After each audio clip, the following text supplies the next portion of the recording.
My parents kicked me out right before finals after accusing me of flirting with my brother-in-law. Now they want forgiveness. But I know what they're really after. I never thought I'd be writing this, but here I am, still reeling from the events of the past few months. It all started when my life took a drastic turn just one day before my final exams, because my parents accused me of something unthinkable and kicked me out of our home.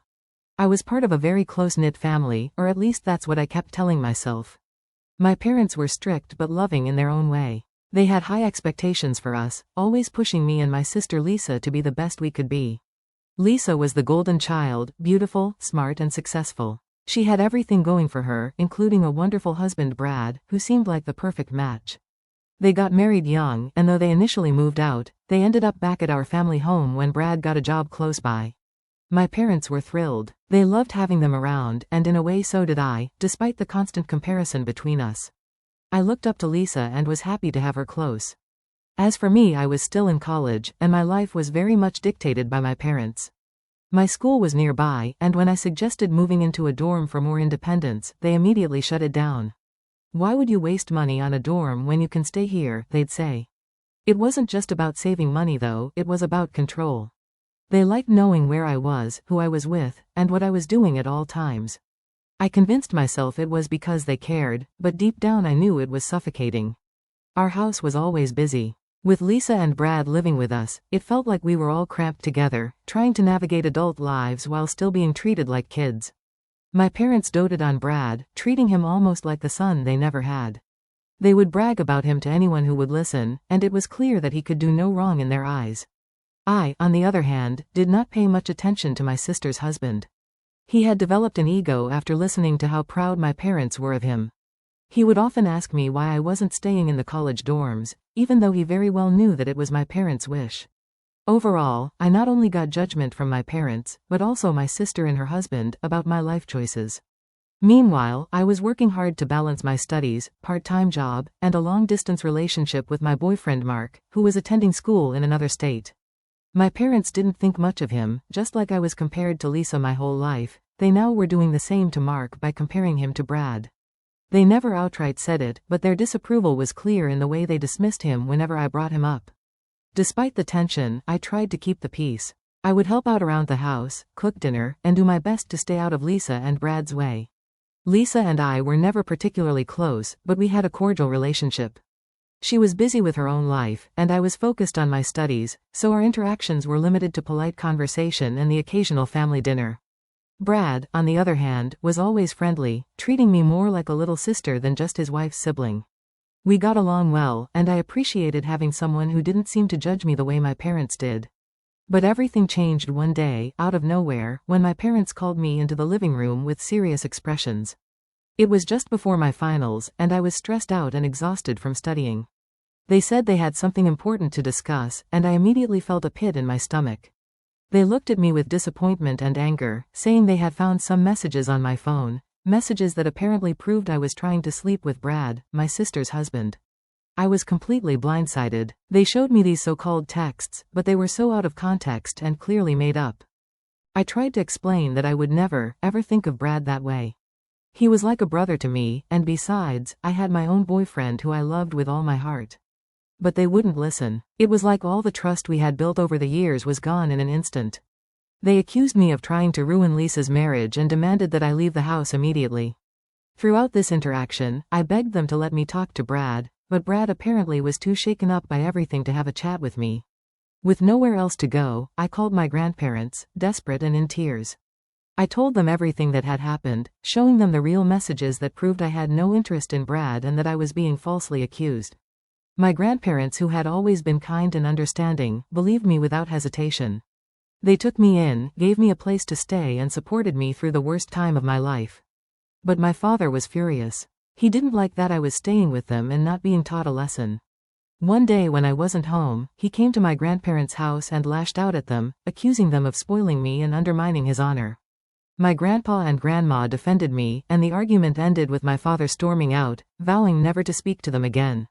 It broke my heart to see the family torn apart like this. I often felt guilty, thinking that if I hadn't come to my grandparents none of this would have happened. But then the unthinkable happened. My grandpa passed away suddenly. It was devastating. I had never felt so much pain in my life. But what hurt even more was that my parents didn't come to his funeral. I was barely holding it together, trying to manage everything with my boyfriend's help, and on top of that, I had to take care of my grandma, who was completely heartbroken. Her husband was gone, and her own son had abandoned her in her time of need. A few days later, out of nowhere, my parents showed up at my grandparents' house. I was still grieving, and seeing them only brought up all the anger and pain I'd been trying to push down. I asked them why they hadn't come to the funeral, and they casually said they were out of the city, but I knew the truth. They were on vacation. My cousin had seen their Facebook post and told me everything. But I kept quiet, holding back the urge to confront them at the time. My boyfriend Mark was also staying with us for a few days, helping me and my grandma cope with the loss. The moment he came out to see my parents, my dad coldly asked me why he was there. If Mark's presence was a problem, that struck a nerve in me. I had been holding everything together, managing the funeral arrangements, supporting my grandma, and dealing with my own grief, all while my parents were off enjoying themselves, ignoring their responsibilities. I felt a surge of anger rise within me as I looked at my father, who seemed completely oblivious to the hurt he had caused. I asked him who he thought had managed all the funeral arrangements, who had made sure everything was done properly, and who had been there for my grandma when she needed her family the most. Ideally, it was supposed to be him as the son who should have taken charge of these things, but he had been nowhere near us, leaving me to pick up the pieces of our shattered family.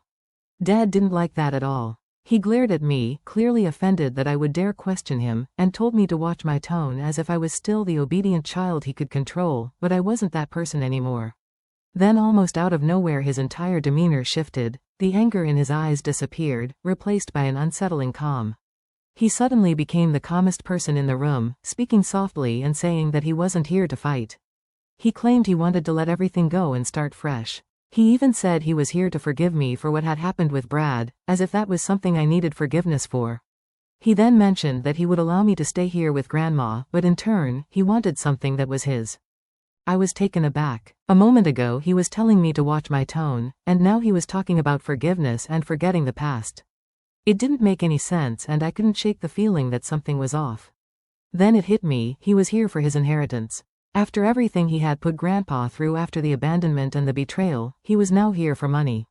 He wasn't interested in making amends or fixing our broken relationship. He wanted what he thought was his, what he believed he was entitled to, regardless of the damage he had caused, but he had no idea that Grandpa was well aware of his motives.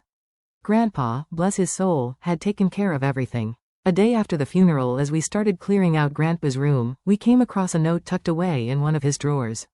It simply said, "Call Bob." Bob was a lawyer and an old friend of Grandpa's, someone who had visited several times in the past, though I never thought much of it at the time.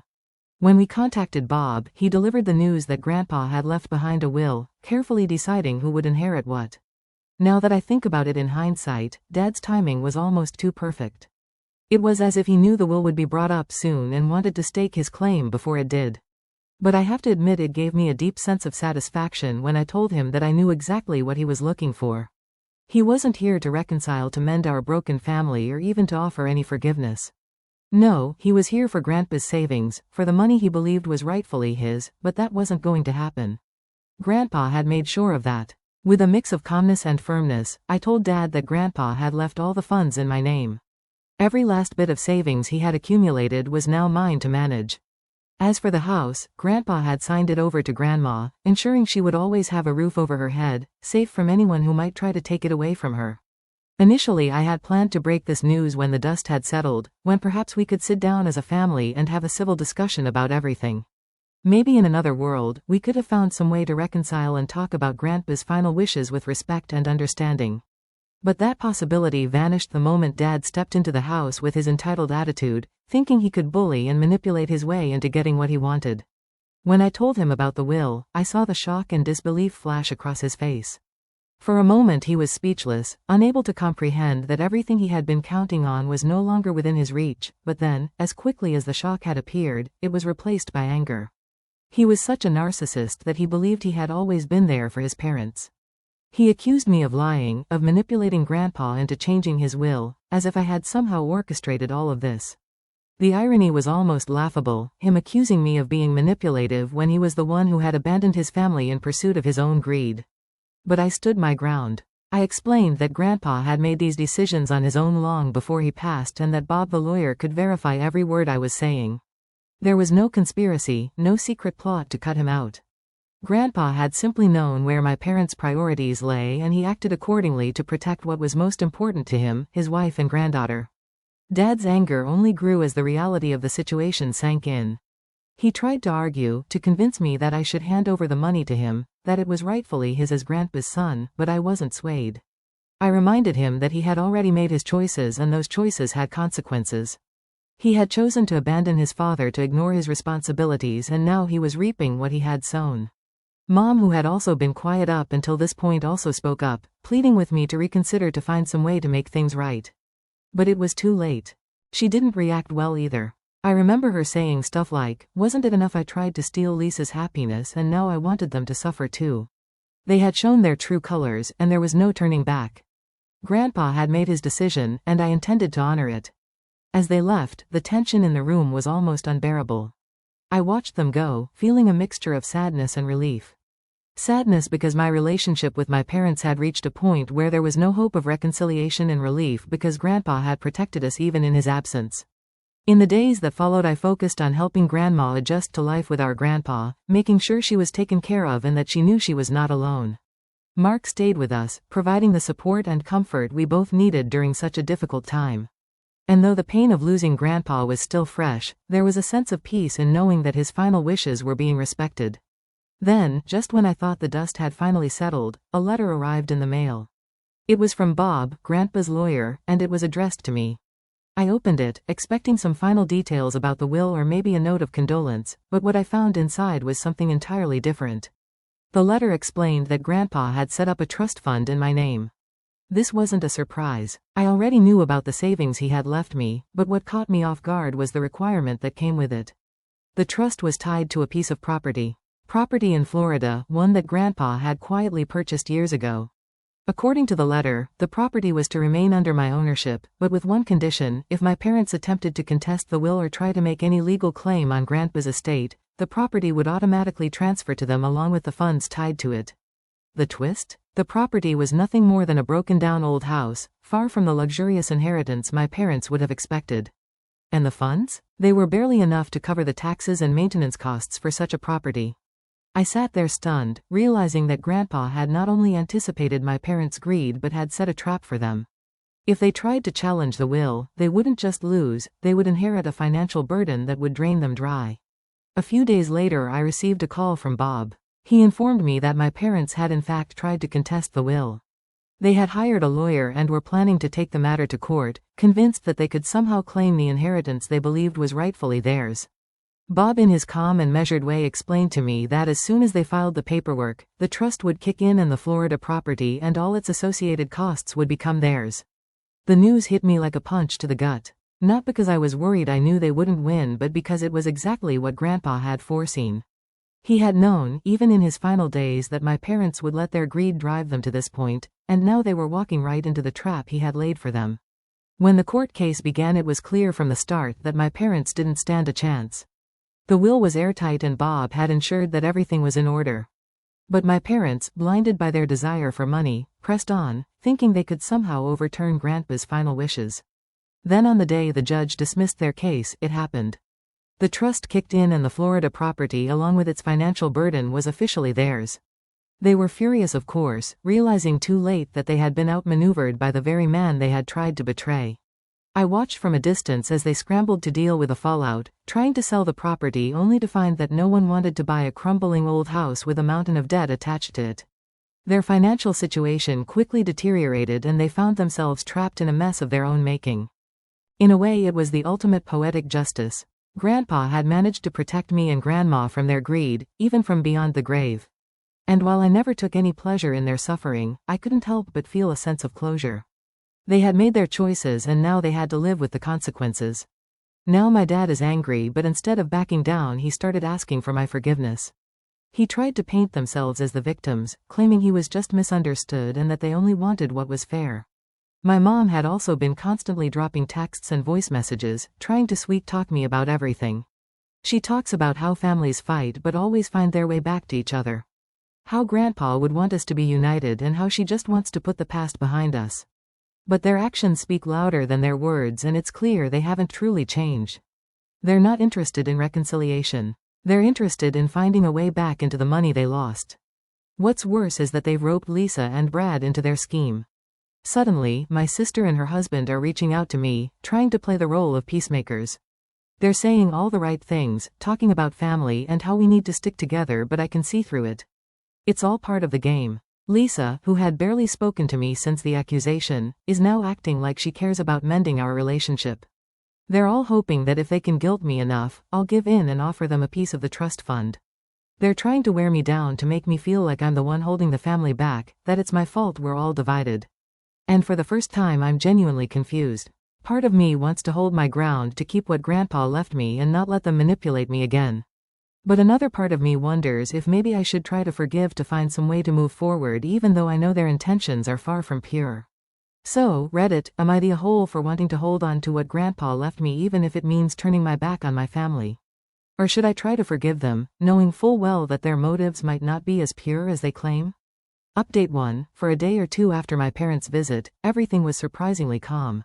It felt like even though there was no hope for reconciliation, at least the drama might finally be over.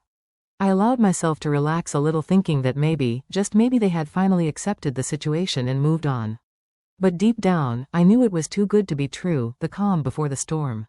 Sure enough, just as I started to believe things might stay quiet, I received an email from my dad, and the tone of the message was chilling. He wasn't just angry, he was seething with resentment and entitlement.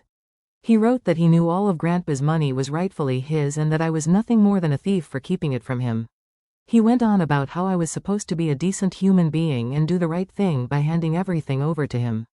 Then, as if to add insult to injury, he brought up the Brad situation again, saying that he would graciously forgive me for what I did if I gave him the money. But if I didn't, I would face severe consequences. It was shocking, not just because of his words but because of how far he was willing to go. The email was a direct threat, and it left me feeling sick to my stomach. This wasn't just about money anymore. This was about control, power, and his need to dominate everyone around him, even if it meant destroying his own daughter in the process. As if that wasn't enough, I started hearing from family, friends, and distant relatives that my parents had been spreading all sorts of rumors about me. They were calling me a husband stealer, implying that I tried to wreck Lisa's marriage and that I was some kind of manipulative gold digger. It was also a little funny because what gold were they talking about? Brad was living with his in-laws because it was cheaper, and while I did not judge him earlier, I was surely doing that now. The lies were hurtful, but what really got to me was how low they were willing to stoop. They were trying to ruin my reputation to paint me as the villain in this twisted story they had created. It was like they were setting me up to be the bad guy, hoping that if they said it enough times people would start to believe it. I knew I couldn't handle this alone, so I contacted Bob, Grandpa's lawyer, to see if there was anything I could do. I sent him an email and explained everything that had been happening. When we spoke, Bob was calm and reassuring, but he didn't sugarcoat the situation. He told me that sadly, my dad could try to take the matter to court. Legally, he had the right to contest the will, especially if he was claiming that Grandpa was coerced or not of sound mind when he made his decisions. It was a weak argument, but it was enough to drag us into a lengthy legal battle if Dad decided to push it. The good news, Bob said, was that Dad didn't have much ground to stand on. Grandpa's will was solid, and we had plenty of evidence to show that he was fully aware and in control when he made his decisions. But still, the threat of a court case loomed over me like a dark cloud. Even if Dad didn't have a strong case, the stress, the legal fees, and the potential for more lies and slander were enough to make me feel trapped. I am angry, hurt, and exhausted. It feels like no matter what I do, they will keep coming after me. My parents were supposed to be the ones who supported me, who had my back no matter what. Instead, they were the ones tearing me down, trying to take away the security and stability that Grandpa had worked so hard to give me. So here I am, preparing for whatever comes next. I've started gathering all the documents and evidence I might need if this goes to court. I've also started keeping a record of every message, every email, every voicemail that my parents sent me. Bob said it could all be important if we need to prove harassment or intent to defame me. Still, there is a tiny part of me that wonders sometimes if I should keep fighting this battle or if there is a point where I should just walk away. Maybe if I let them have what they want, this would all be over. But then again, what kind of message would that send? That they can take whatever they want if they just push hard enough?